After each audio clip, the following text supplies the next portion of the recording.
Religious conversion is not a topic that you hear about very often in Unitarian Universalist pulpits.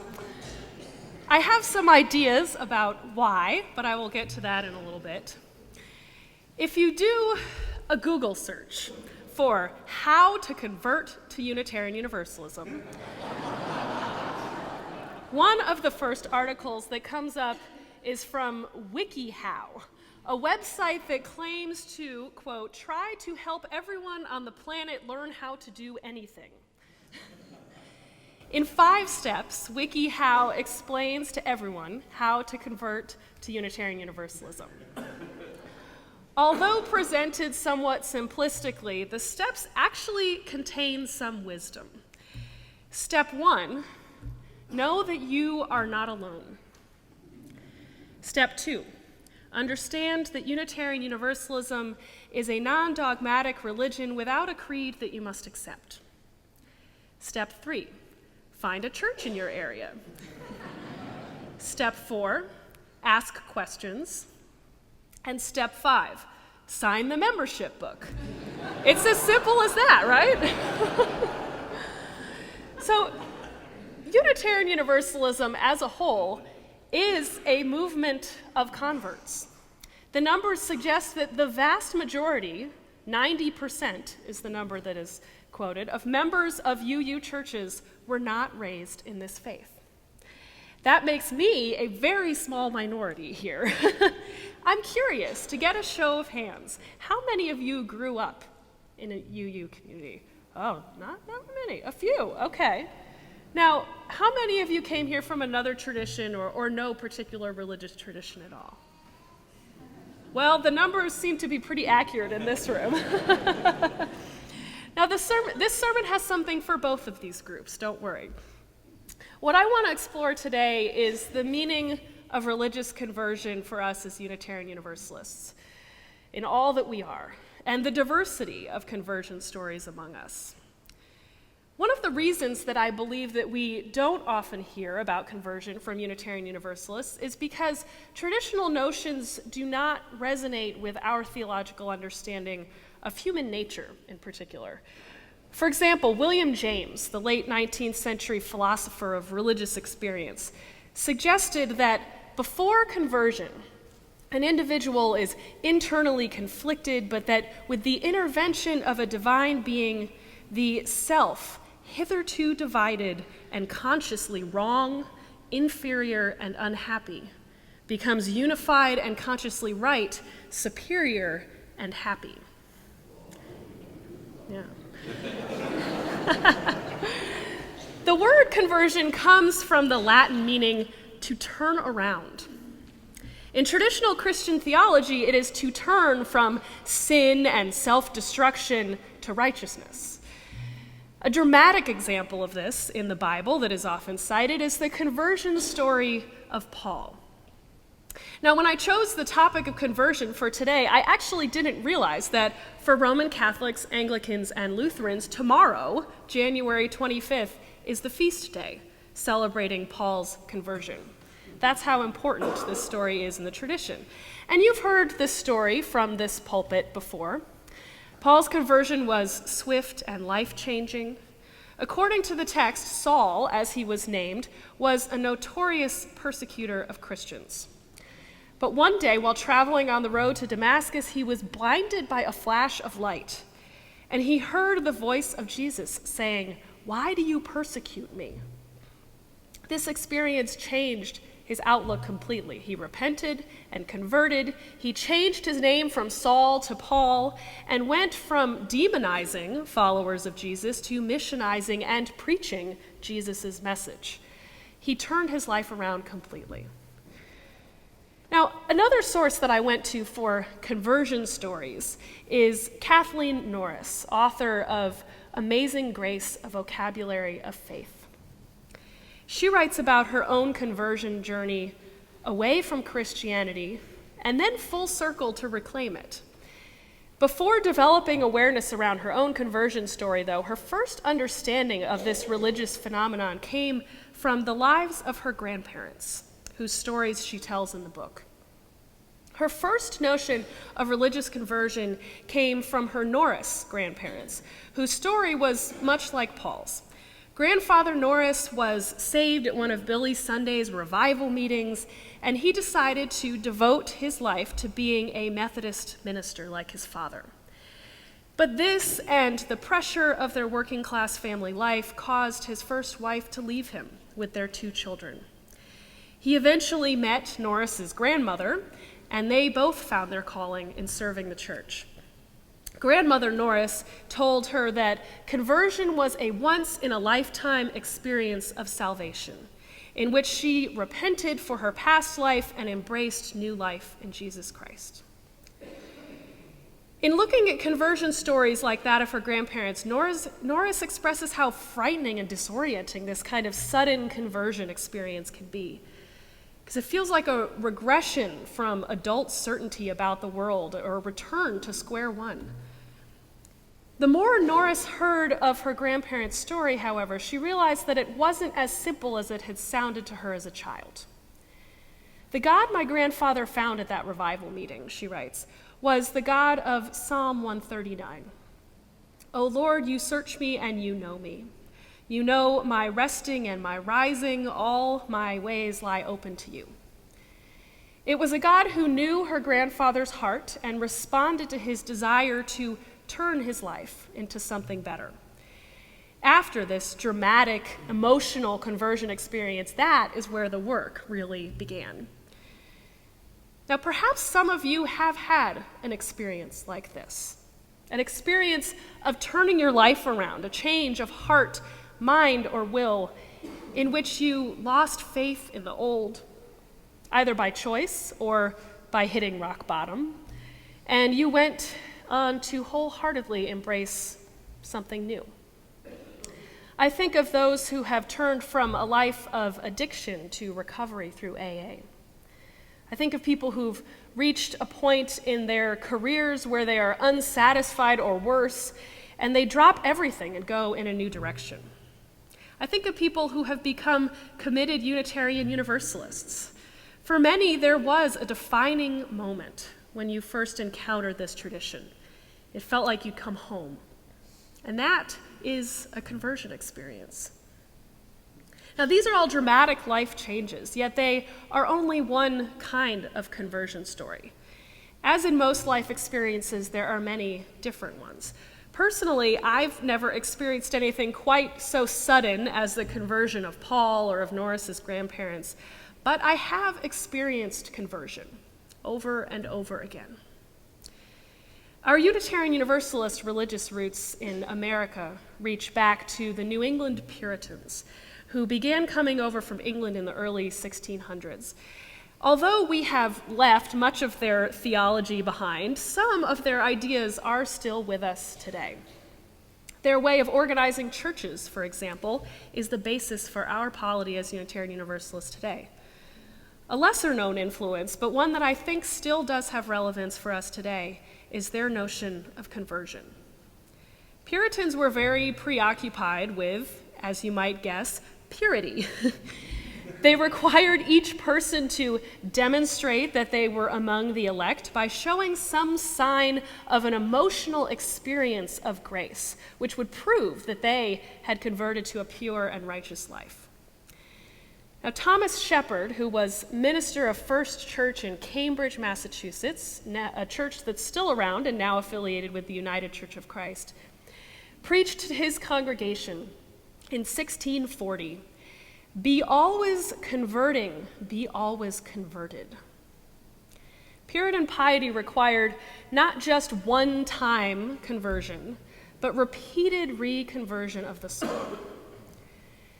Now, while we don't share the same theology and motivations around sin and purity today as the Puritans did back then, I think there's something to the call to be always converting, be always converted, of being converted again and again in an ongoing turning of the soul. The Puritans knew it didn't only happen once, but that transformation in the life of a person of faith is an ongoing process in which our spirit is renewed and recommitted again and again. Now, just as some of our Puritan legacy lives with us today, so too in conversion do we bring our past with us. The poem that Christine read expresses this using various metaphors. Bread remembers its ancestors, wheat and yeast, the poet writes. She writes about how two things combine together to transform into something else, like bread or like religious identity. When the poet entered the mikveh, a ritual of immersion and washing that is part of the Jewish conversion process, the rabbis knew that the last breath she took before immersion would be the air she would choke on again when she resurfaced. Conversion doesn't always wipe the slate clean. It's a turning. Just like the poet choking on the air of her past, we Unitarian Universalists sometimes choke on our Puritan past because it is still part of who we are. Norris writes in her book that conversion is a process. It is not a goal, not a product we consume, and it's a bodily process, not only an emotional or intellectual one. The very cells of our body are busy changing, renewing themselves every few days. Yet we remain recognizably ourselves. Norris got her first ideas about conversion from her grandmother Norris, but her grandmother Totten on the other side of her family, now her story was different. She describes her Grandma Totten, a Presbyterian, as having a quiet piety and disciplined faith. She studied the Bible from a young age until she knew it by heart, until it was in her bones. Her faith was alive for anyone to see, writes Norris. Her life demonstrated that conversion is no more spectacular than learning to love the people we live with and work among. Many people would look at Grandma Totten's story and say, well, that's not conversion. But Norris argues that it is. Hers was a lifelong process of conversion toward living the faith that she loved and seeing others as children of God. Norris learned from her Grandma Totten that conversion can mean seeing ourselves and the ordinary people in our families, our classrooms, and on the job in a new light. She even asks, can it be that these very people, even the difficult, unbearable ones, are the ones that God has given us so that together we might find salvation? What an interesting question. Perhaps the conversions that we experience are part of the process of saving ourselves and our world. Not an individual journey alone, but one that happens in community. It seems to me, in looking at the diversity of conversion stories, that some people's stories are 180-degree conversions, in which one turns their back on one way of life or faith or being, leaves it behind, and turns in an entirely new direction. Others are 360-degree conversion stories. One ends up back where they started or somewhere close, but with a new perspective, bringing their past and their conversion journey with them. This is the kind of conversion experienced by Grandma Totten, by Kathleen Norris, and the kind with which I am most familiar. If we understand conversion this way, we can see that it's happening all around us and within us. What conversion might you be experiencing in your life right now? What process of turning, change, reorientation, or recommitment is at work in you? Within this sanctuary, there are people experiencing changes of heart and mind. I know this. There are gender conversions and other conversions of self-identity and expression at work. There are career conversions. There are conversions in how you feel toward others in your life. There are people awakening to the call of justice, and there are people whose faith is deepening. In some ways, life is boring when conversion isn't at work in us. I think that each of us needs to be converted now and then. We need to be reoriented and recommitted to turn again and again toward what is most important. In Norris's book, interwoven with the stories of her family's conversions are the stories of her own life. She drifted away from the Christianity of her upbringing for some time, feeling that its forms and traditions were not true for her anymore. Her book explores her journey back to a broader understanding and embrace of Christianity. And what opened the door for her was the experience of the practices of Benedictine monks. It was this expression of Christianity that convinced her that she needed to more deeply explore her inherited religious tradition, rather than seek conversion to an entirely new one. What matters, she realized, is transformation, the life that you make with the ingredients of who you are, the bread that you make with the wheat and the yeast. Norris had a 360-degree conversion experience. And I've had one too. Now, I grew up in the Unitarian Universalist faith. The nurture of my religious community and the challenge of this free faith have shaped me into the person I am today. Many of my peers I grew up with left church entirely, but I never quite left. I stayed connected, bridged the gap around young adulthood and that transition by staying engaged as a leader, but not always rooted in a congregation. Now, for many born and raised UUs, there's still some moment of decision or reaffirmation of one's religious identity. This might be the decision made at coming of age, or a decision to join a particular congregation, or to become a religious professional or clergy person in our faith. And my conversion happened over the course of my seminary education. There was no sudden moment of clarity about Unitarian Universalism, no sudden turning away from one thing towards this faith. But I grew over time to look differently at what was within and around me. I finally had the words, the theological language, to explain what I felt, understood, and yearned for. Some framework for all that I couldn't quite put my finger on and name. Language was a very important part of this experience for me. And even though I've never identified as Christian specifically, I found this language in Christian theology and our Unitarian Universalist expressions of our Judeo-Christian heritage.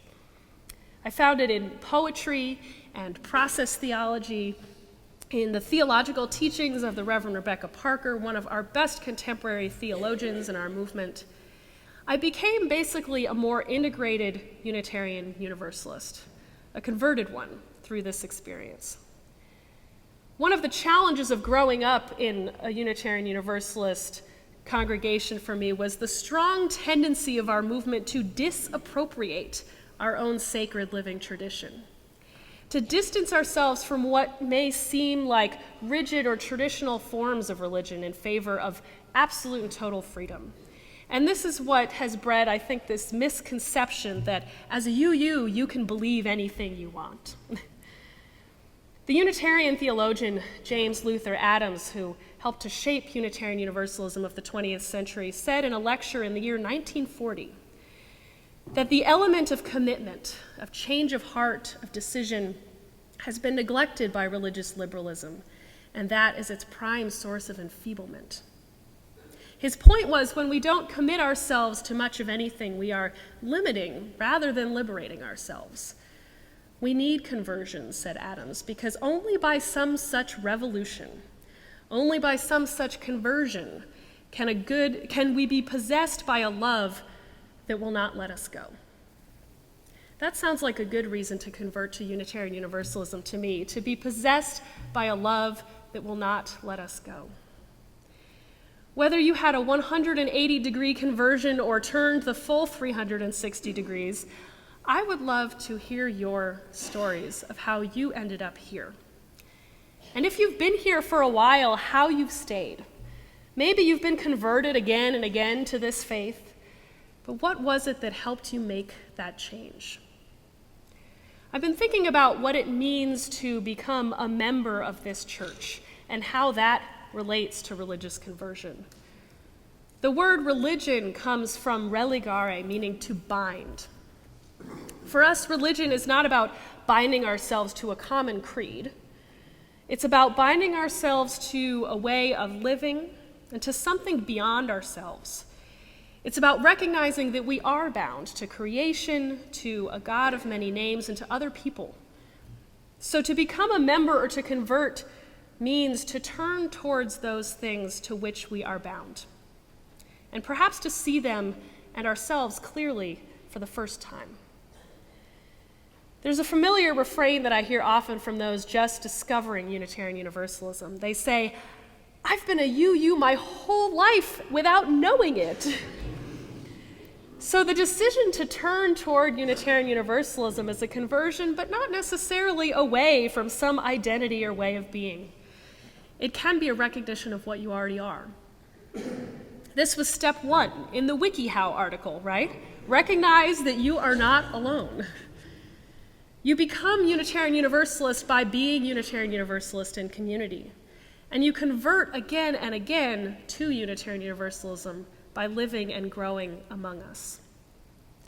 And next month, in a couple weeks from now, on February 14th, a day celebrating love and commitment, over 20 people will engage in step 5, signing the membership book of our congregation. This is the culmination of a process begun months or years ago when each of these people came here, and it's the beginning of an ongoing journey of faith. And this time, on February 14th, my name will be on that list. Now, ministers often join the congregations that they serve. Reverend Cantor and Reverend White are already members of this congregation. And many of you assume I am a member of this congregation every time we have a parish meeting and you try to hand me that voting card.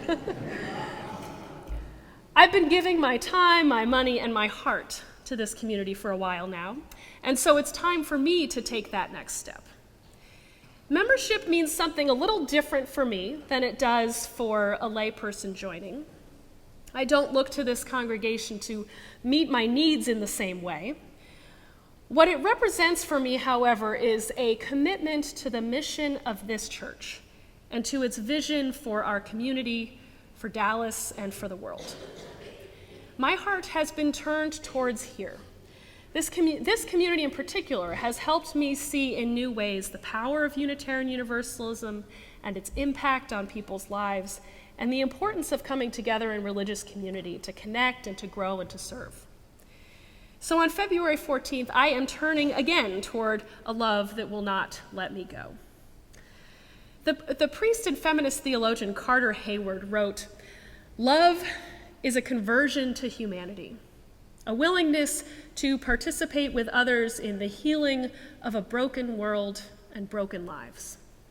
Love is the choice to experience life as a member of the human family, a partner in the dance of life." And for me, this is what it means to convert. So what are your conversion stories? When have you, or how are you, turning toward what is most important, toward what's calling you, toward a love that embraces you and a commitment that compels you to bind to something beyond yourself? I hope you will share these experiences with each other, because there's a great power in sharing and listening to such stories. When you share a story of transformation in your life, it gives others the courage to embrace transformation in theirs. May you be always converting, be always converted, turning again and again toward love and life. Amen.